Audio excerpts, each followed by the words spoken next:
بسم الله الرحمن الرحيم الحمد لله رب العالمين والصلاة والسلام على خير خلق الله محمد وعلى آله وأصحابه الكرام وتابعيهم بإحسان إلى يوم الدين.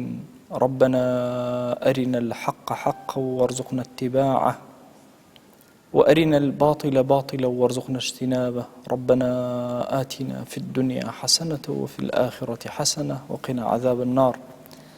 بەڕێزان و خۆشەویستانم لە خزمەت وانەی ئاسایشی ڕۆح بە خزمەتتان ئەگەینەوە.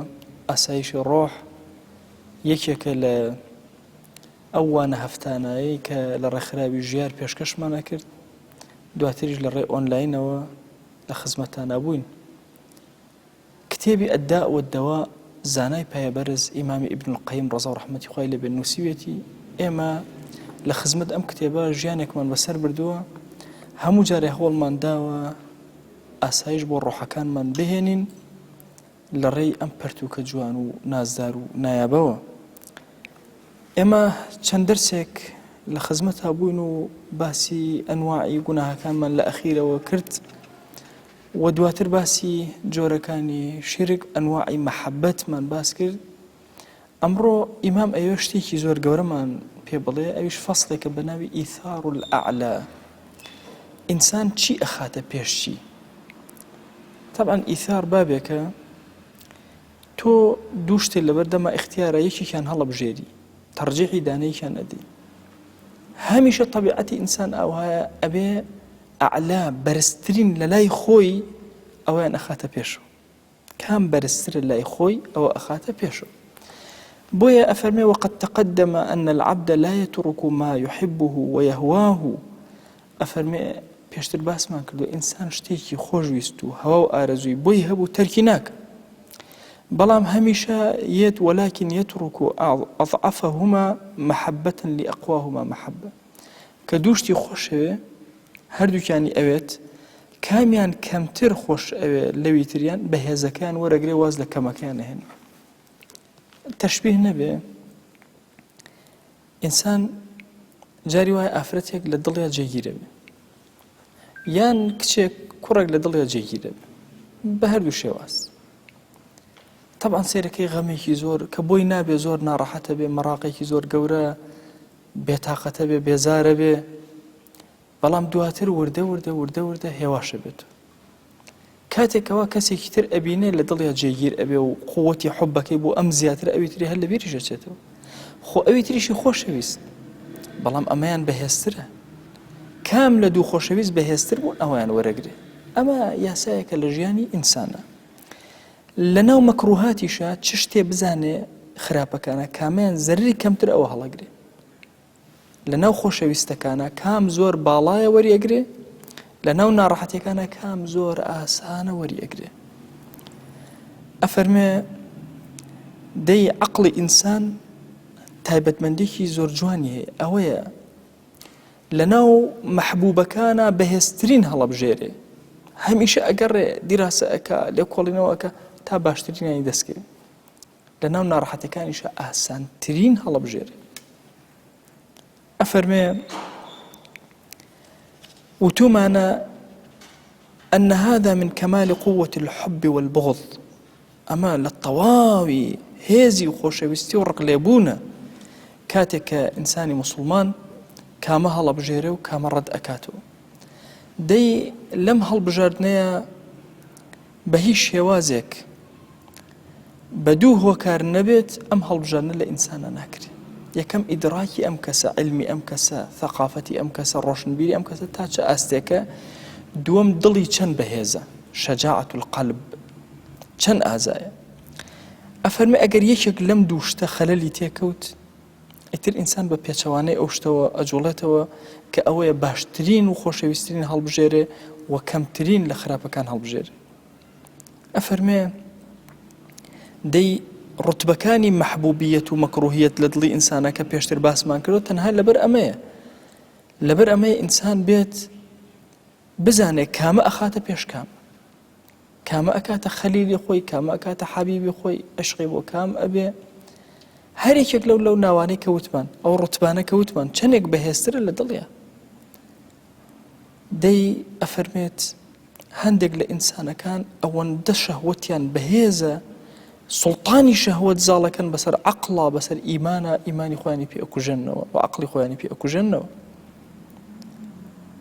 ئەفەرمێ هەندێک جار ئەو شتێکەوە ضعیف و لاوازە لەلای ئەم کەسە لەبەرەوەی ئیدراک و علمی کەمە زاڵ ئەبێ بەسەریا کۆنتڕۆڵی ئەم کەسە ئەکە. زۆرێک لە نەخۆشەکان کاتێک کە ئەچنە لای دکتۆرێک بۆی تەداویان بکات، زۆر شتێک کە دڵیان زۆری پێخۆشە لیان مەنعەکات. بەنمونە جاری وا هەیە کەسێک تووشی نەخۆشی شەکرە ئەبێ پێ ئەڵێن شیرینی مەخۆ، ئەو لەو کاتە زۆر حەزی لە شیرینی ئەبێ، زۆر چێژ لە شیرینی وەرەگرێ، زۆر تامی لێ ئەکا، لەوە چێ بە دزی خست بوو کەسەوە کەمەکەمە لێ بخۆ. دکتۆریەت ئەو شتی لێ مەنعەکە کە ئەم زۆریشی پێخۆشە، شەهوەتیشی داوای ئەکا، بەڵام نە لەبەرەوەی ئەزانێن لە عاقیبەتە زەرەری لێ ئەدا لێ مەنعەکە. هەندێک کەس بەهۆی زەختەوە گۆشتیان لێ مەنعەکرێ، هەندێک کەس جەڵدە لێ ئەدات و هەندێک چەوری لێ مەنعەکرێ. هەموو ئەم حاڵەتەی کە عەرزتانەکەم لەو کاتە ئەم شتە کە کەسەکە زۆر حەزی لێتی و هەستەکان نەفعیشی لێ ئەکا، چێژی لێ ئەکا، تامی لێ ئەکا، بەڵام لە دواوە لە پشتەوە زەرری لێ ئەدا. بۆیە عەقڵی کامڵی ئینسان، شەجاعەتی دڵی بەهێز، علمی تەواو، ئەوەیە ئینسان لە شتە کاتیەکانە بوەستێ بۆ ئەو شتێکەوە هەتایە و ئەمێنێتەوە لای. دەی ئەفەرمێ کەماڵی عەقڵی ئینسان ئەمەیە کە بێت ئیرادەیەکی بەهێزکە، دڵی خۆی بەهێزکە لە بەرامبەر ئەم شتە کاتی و ئانیانەی کە دڵی خۆشی ئەون بوەستێ. گەنجی بەڕێز لەوە ئەچێن نەزەر بەلای تۆ زۆر شیرین بێ، یا با بڵێم بەلای مرۆڤایەتی هەمومانەوە شیرین بێ، بەڵام ئایا ئەم چێژە کەمەی ئێستا کە وەری ئەگری لە نەزەرێک ئایا چی زەرەرێک لە پشتخانیەوە هەیە؟ ئایا چەند جار ئێمە ئەکاتە عاشقی وێنە و چاوەکانمان تەنها وێنە ئەبین و زۆر شتمان لەبیر ئەچێتەوە؟ ئایا چەند جار ئێمە ئیتر ئاگەمە لە خۆمان نابێت دەرک و ئیدراک و هەرچی شتێ لە دەستی ئەدەین لە پێناوی بینینێکی زیاترە کە هیچ سوودێ بە ئێمە ناگەیەنێ. بۆیە هەر یەکێک لە ئێمە پێویستی بە گەڕانەوەیە بەسەر خۆیە لە هەموو ئەو شتانێکەوە چێژی لێکردوون یا چێژیان لێ ئەکات. غەیبەت چێژێکی کاتی هەیە، بەڵام کاتێک کە سەیری زەررە گەورەکە ئەکەی لە پشتەوە چەندێک گوناه و تاوان و عەسانە لەسەر ئەنووسێ ئەبێ ڕادگرێ و بوەستێ. هەموو گوناهەکان بەو کەیفیەتەیە. وەڵڵاهی درۆ چێژی هەیە، وەڵڵاهی دزیکردن و خیانەت چێژی خۆی هەیە، چێژێکی ئانی، بەڵام ئەوەی کە لە پاشخانەوە زەرر لێ ئەدا کاتێکەوە حرمەتت کەم ئەبێتەوە لە لای مەلە و لە ئەعلا، ئەم زەررە گەورە کە لێت ئەدا وات لێ ئەکا عەقڵت نەهێڵێ کە تۆ ئەم کارانە جێبەجێ بکەی. ئەفەرمێ دەی بزانە خۆشەویستی و ئیرادە لە ئینسانە بۆ هەموو کارێک سەرەتاکە لەوە دەست پێ ئەکا، بغض و کەراهەتیش بۆ وازێنان لە هەموو کارێک لەوە دەست پێ ئەکا کەوا بۆ هەرچی گوناهتە ئەبێ بە خۆتا بچیتەوە، کۆنتڕۆڵی کەیتەوە، هەوڵ دەی کە ئەو گوناهانەی کە لە لای تۆ هەن بێزراو بن، ڕقت لێیان هەڵسێت هەتاوکو بتوانین لێیان دوورکەویتەوە. و ئەو شتانەی کەوا خۆشت ئەون لە مەسائلی ڕۆحی و دینداری ئەبێ بەهێزی کەی هەتاوکو بتوانی خۆت بگریتەوە. هەموو ئەوەی کە ئینسان جێبەجێ ئەکا بەهۆی خۆشەویستی و ئێرادەوە جێبەجێ ئەکا، هەموو ئەوەی کە خۆی لێ پەنا ئەدا بەهۆی ڕقەوە خۆی پەنا ئەدا. بۆیە لە دوای ئەوە ئەفەرمێ ئیثار الئەنفع، چی زۆر سوودی هەیە بۆ تۆ ئەوە هەڵبژێرە جێبەجێیک، مەچۆرە سەر شتێک کە سوودی بۆ تۆ نییە. ئەوەی کە زۆر سوودی بۆ تۆ هەیە لە کردن و لە نەکردن لە هەردووکیان. دەی کەسی بەخوا زیندوو دڵ زیندوو دائیمە شتێک هەڵ ئەبژێرێ کە ئەگەر ئەمڕۆ ئازارێکیشی پێ بکە ئازارێکی کەمە ئازارێکی گەورەی لە کۆڵەکاتەوە.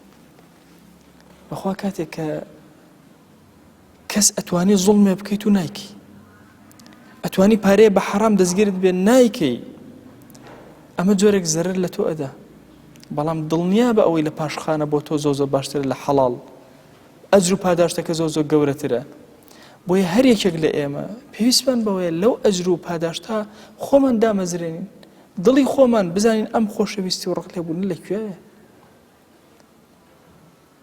جاری وە هەیە گەنجێکی بەڕێز کە گوناهی نەکردو و دڵەکەی ڕەش نەبووە بە گوناه هاواری لێ هەڵەسێ کاتێکە گوناهێکەکە واللهی ئینسان دڵی ئەقەرچێتەوە بۆ گەنجێ لاوێ ئافرەتێک کاتێک کە تووشی هەڵەیەک ئەبێت چونکە ئەزانێ ئەمە زەرری لێ ئەدا ئەزانێ لە بەردەم خۆیان بچووکی ئەکاتەوە بۆیە فرمێسک هۆن بە چاوەکانی یەتە خوارەوە بەڵام خۆشی پێ کۆنتترۆڵ ناکرێ سیرەکەی ئەم هەڵە و ئەم کەم و کوڕیانە جێبەجێک بۆیە ئەبێ ئێمە عقلی خۆمان علمی خۆمان شەجاعەت و ئازایەتی دڵمان بخەینە گەڕ بۆ ئەوەی لە خراپەکاریەکان دوورکەوینەوە بۆی لە گوناهەکان دوورکەوینەوە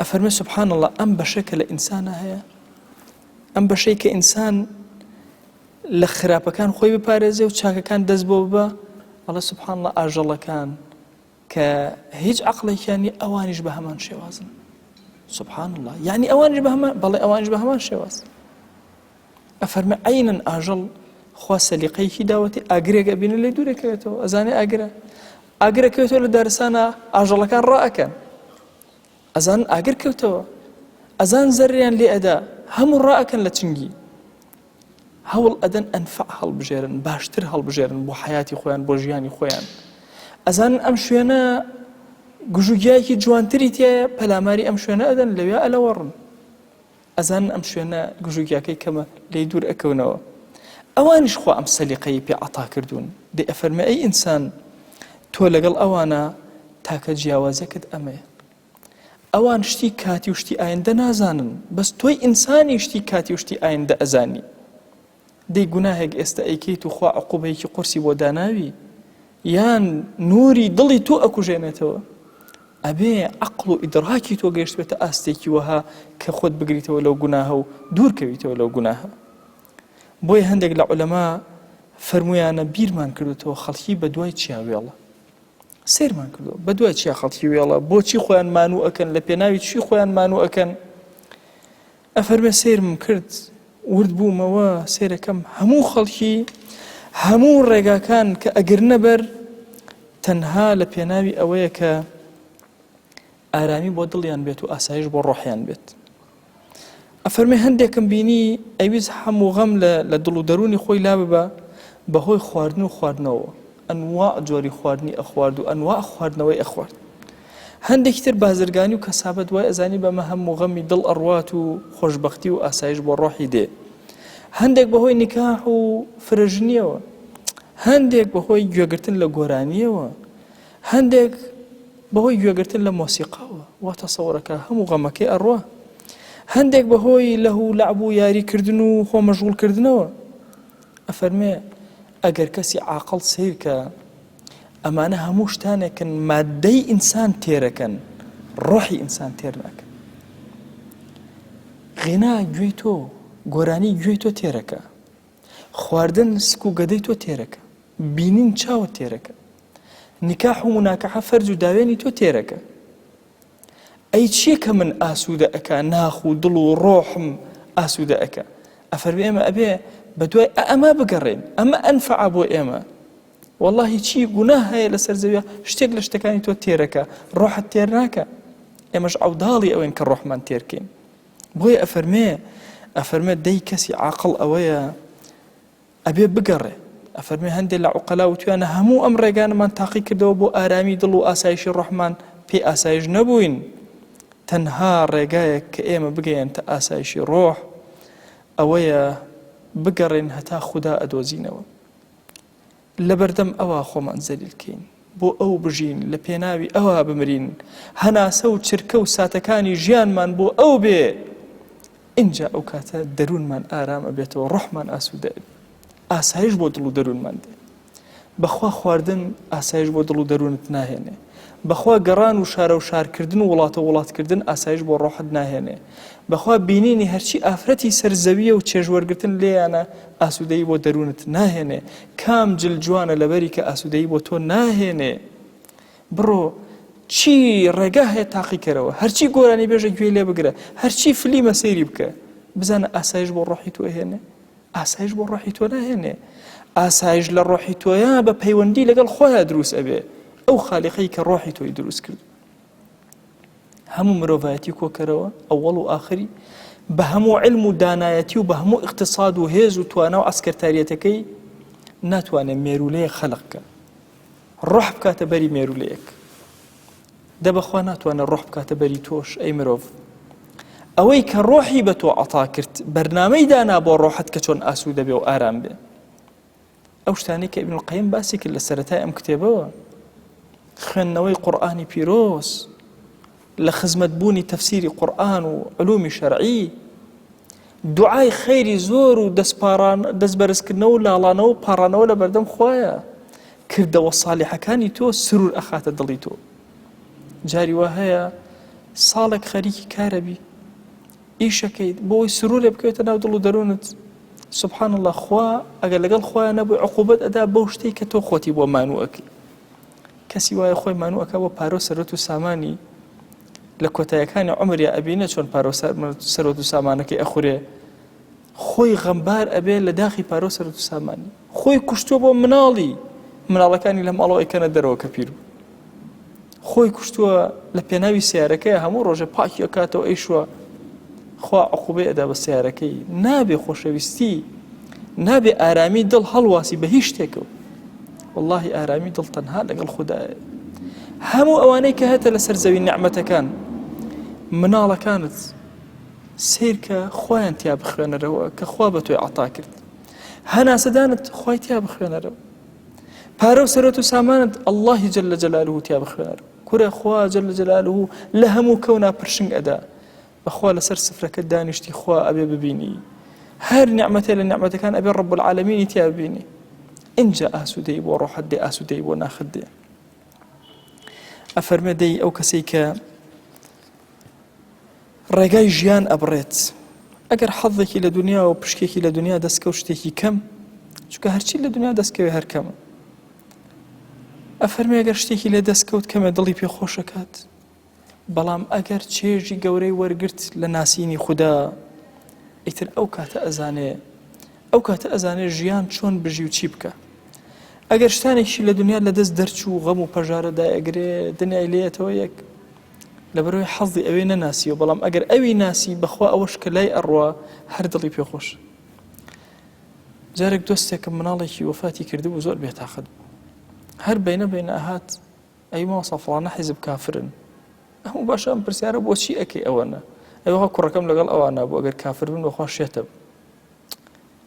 ئەمە کوورە دەنکە هەیەە تێ نەگەیشتووە جاهیلەوەوانە حیزب ئەسڵی فکرەکە لەوە چی ئەڵمانیت بڵێن کافرە، بەڵام فەردەکان ناکرێ. ئەمە نا ئینشاءڵڵا ئەمە مادام نوێژی کردووە تاعاتی کردووە لەو ئەچێ زەخت و زۆری لەسەر بێ، اینجا لە ئەخیرەوە جۆرێک لە پەشیمانی پێوە دیار بوو، وازی لەو حیزب هێنا هەر لەوە چێ خۆیان کوشت بێتیان تۆزێ دڵنەوەی بوو هاتووە ئەڕۆشتەوە، دوای دوو سێ ڕۆژتر هەم ئەهاتەوە، عینی پرسیاری ئەکردەوە.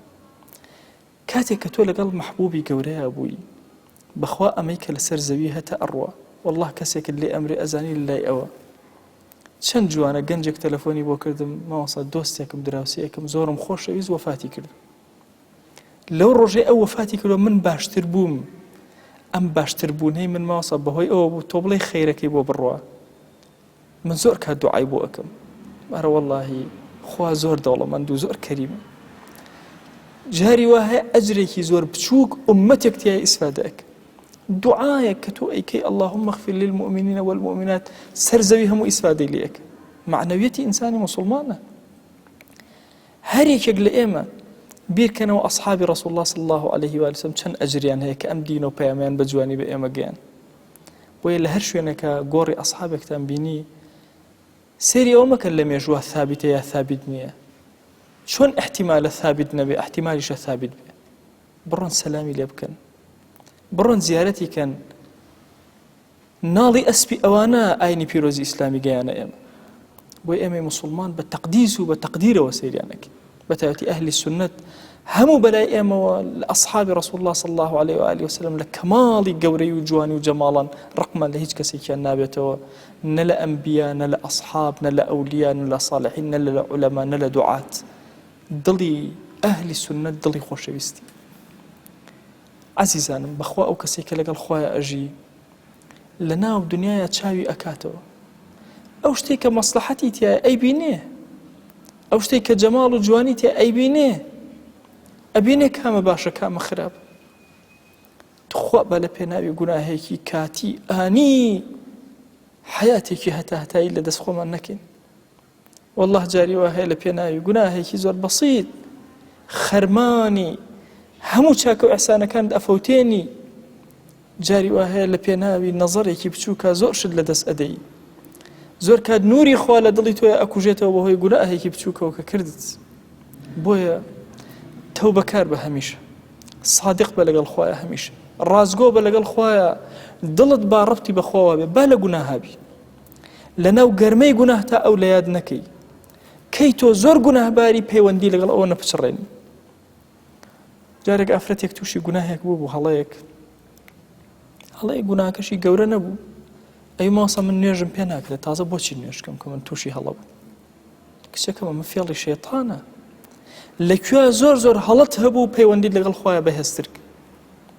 جاری وایە کەسێک ئەبینی تووشی نەخۆشی بۆ عارەقە خواتەوە، نەکەی کە عارەقە خۆیتەوە نوێژت تەرکەی، نوێژەکانیشت جێبەجێکە لەعەل ڕۆژێ لە ڕۆژان خۆی گەورە دەروی خێر لێ ئەکاتەوە. وتیان بە پێغەمبەریان صلی الله عليه و آله وسلم فڵان کەس دزی ئەکات و شەو نوێژەکە، فەرمووی ڕۆژێک لە ڕۆژان نوێژەکەی ڕێی لێ ئەگرێ لە دزی کرد، لێگەڕ ڕۆژێک لە ڕۆژان تەوبەی کرد و گەڕایەوە. بۆیە ئەی ئینسان چەندێ گوناهکار و خەتاباری پەیوەندی لەگەڵ ئەو مەپچڕە، عەقڵ و ئیدراکی خۆت هێزی دڵت بخەرە گەڕ، بیخەرە گەڕ، بزانە چی ئەکەی، ئەبزانە لە ناو دنیا چیت خۆشەوێ، هەمووی بێنە سیر کە عاقبەتی ئەمانە چەند خراپە، و بزانە ئاسایشی ڕۆحەت حتمەن بە دینداری و خواناسی و تاعەت و عەبدایەتی دروسە. خوای گیان ئێمەی گوناهباری خەجاڵەتبار لە یەکێک لە دەرسەکانە و لە یەکێک لە ماڵەکانی تۆیە کۆبووینەوە. زۆرێک دۆستیش لە ڕێی تۆڕەکانەوە لەگەڵ ئێمان، یا ئیلاهی ئێمە دەستی زەلیلی بۆ تۆ بەرزەکەین، یا ئیلاهی ئێمە شەرمەندەی بەردەم دیوانی تۆین و خەجاڵەتین لە بەردەم گوناهەکانە، بەڵام پەروەردگارە بەخوا دڵمان تۆی ئەوێ، بەخوا پەروەردگارە ئەگەر چی گەوزابین لە ناو گوناهە، خۆشەویستی تۆ لە ناخمانە ئەدرەوشێتەوە، یا ئیلاهی خوایە بە خۆشەویستی ناخمان داوا لە تۆ ئەەکەین، لێت ئەپاڕێنەوە لە گوناهەکان ڕزگارمان کە، بمان خەرە سەر ڕێگەی ڕاست، دامان مەزرێنە، دینداریمان تاعەتمان زیاد کە، ئیمانمان سەلامەت کە، عاقبەتمان پڕخەیر کە. خوایە داوا لێ ئەکەین بە ناوی جوانت بە صیفەتی بەرزە بە ئیسمی عەظەمت دەرگاکانی خەیر بەسەرمانە بکەرەوە، یا ئەکرەمە الئەکرەمین. یا ڕەبی خوایە گوناه هەیە لەمەوە پێش کردومان عەفومان کە، گوناه هەیە لەمەوە دوعای کەین و فریای تەوبە ناکەوین عەفومان کە، گوناه هەیە بە ئاشکرا کردومان عەفومان کە، گوناه هەیە بە پەنهان کردومانەوە کەس نەیزانیەوە عەفومان کە. یا ڕەبی خوایە لە گوناهی دایک و باوکمان ببوورە، خوایە لە گوناهی برا و خوشکەکانمان ببوورە، لە گوناهی خزم و کەس و کارمان ببوورە، لە گوناهی دراوسێمان ببوورە، لە گوناهی قوتابی و مامۆسامان ببوورە، لە گوناهی خۆشەویست و عەزیزانمان ببوورە، خوایە لە گوناهی مردوەکانمان ببوورە. خوایە مردوویەکی زۆری ئەم ئومەتەی پێغەمبەری خوا صلی الله عليه و آله وسلم کەس نییە دوعایان بۆ بکاوە، ئێمە لە حوزوری تۆیە دوعایان بۆ ئەکەین و لێت ئەلاڵێنەوە ئەپاڕێنەوە، خوایە لە گوناهی ئومەتی پێغەمبەری خوا صلی الله عليه و آله وسلم ببوورە. یا ڕەبی خوایە گرفتەکانمان بۆ چارەسەر کە، ئەومان بێ حاڵ و ماڵە ماڵداری کە، ئەومان بێ مناڵە مناڵی پێ عەتاکە، ئەومان بە مناڵە مناڵی ساڵحکە، ئەومان قەرزارە قەرزی سەرشانی سووکە، ئەومان پەروەردگارە نەخۆشە شیفای بۆ بنێرە، ئەومان لە بازاڕە کەوتووە هەڵی سێنەرەوە، یا ڕەب العالەمین. یا ڕەبی خوایە ڕزقی موسڵمانان زیاد کە، حەڵال لە بازاڕەکانمانە زیاد کە، بەرەکەت بەسەر بازاڕەکانمانە ببارێنە، هیممەتمان بۆ دینداری خواناسی تاعەت زیاد کە، یا ڕەبی خوایە بەزەی خۆت بەسەرمانە ببارێنە، خوایە ئاسایش بۆ ڕۆحمان بنێرە، ئارامی بۆ ماڵمان بنێرە، ئاسایش و ئارامی بۆ وڵات و نیشتیمانمان بنێرە. پەروەردگارە داوات لێ ئەکەین و لێت ئەپاڕێنەوە ئەلاڵێنەوە، ئارامی و ئاسایش بۆ ئەم وڵات و نیشتیمانە ببارێنە. خوایە دەستی یەهود و نەسارە لەم وڵات و نیشتیمان و کوردستانە ئێمە ببڕە، یا ڕەب العالەمین. یا ڕەبی خوایە داوات لێ ئەکەین دەسی یەهود و نەسارا و مەجووس، دەسی یەهود و نەسارا و شیعە لە ئومەتی پێغەمبەری خوا صلی الله عليه و سلم ببڕە یا رب العالمین. یا ربی خۆی داوات لێ ئەکەین بە ناوی جوانە بە صیفەتی بەرزە بە ئیسمی عەظەمت ئەم میلەتە ناڕەحەتی زۆری بینیوە. یا ربی خۆی ئەم فاسد و مفسدان لەمان دوور خەرەوە، هەرزانی فەڕەحی خۆشی ئارامی بەسەر ئەم وڵات و نیشتیمانی ئێمە ببارێنە. یا ربی خۆیە داوات لێ ئەکەین حاکمی عالم و عاقڵ و عادل بکەرە گەورەی ئەم وڵات و نیشتیمانی ئێمە. یا ربی خۆیە ئەو کاربەدەستانەی جێگەی هیدایەتن نێوچەوانیان بگرە بۆ خەیر و هیدایەتیان بدە، جێگەی هیدایەت نین لە کۆڵی ئەم میلەتیان کەرەوە. خوای گیان ئێمە ئەم شەوە تەنها لەبەر خاتی تۆ پەروەردگارە ئەم کەلیماتانەمان وت و ئەم دۆستانە گویان لێگرتین. یا ربی خۆیە ئەمە بکە بە نورێکی زۆر جوان و لەناو گۆڕەکانمانە یا ئەکرەم الئەکرەمین. خوایە هەر هەمووان پێکەوە بە خزمەتی پێغەمبەری خوا صلی الله عليه و آله وسلم شادکە، بە ئومەتی ئەو قبوڵمان کە بە شوێن کەوتەی ئەو وەرمان گرە، لێمان ڕازی بە یا رب العالمین. خوایە تاعەت و عەبادەتەکان مەدەرەوە بەسەرمانە، لێمان ڕازی بە یا ئەکرەم الئەکرەمین.